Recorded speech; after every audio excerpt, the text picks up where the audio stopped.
ഇടതുപക്ഷ രാഷ്ട്രീയത്തിന്റെ ആദർശധീരമായ ഭൂതകാലവും വർത്തമാനകാലത്തെ വൈരുദ്ധ്യങ്ങളും വിശകലനം ചെയ്യുന്ന ഒരു വലിയ രാഷ്ട്രീയ നിരീക്ഷണമാണ് നമുക്കിപ്പോൾ ഇവിടെ പങ്കുവെക്കാവുന്നത്.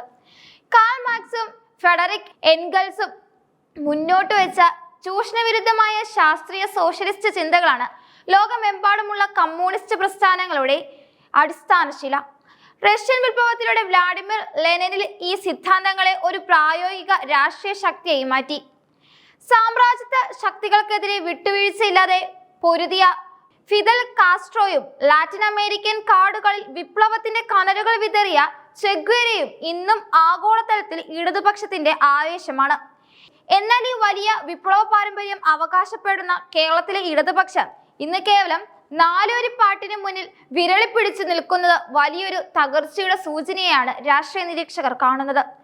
ബംഗാളിലും ത്രിപുരയിലും ജനങ്ങൾ ചുവപ്പ് കോട്ടകളെ തകർത്തത് ഇത്തരത്തിലുള്ള അടിച്ചമർത്തലുകളും ജനവിരുദ്ധ നയങ്ങളും മൂലമാണെന്ന യാഥാർത്ഥ്യം കേരളത്തിലെ നേതാക്കൾ വിസ്മരിക്കുകയാണ്.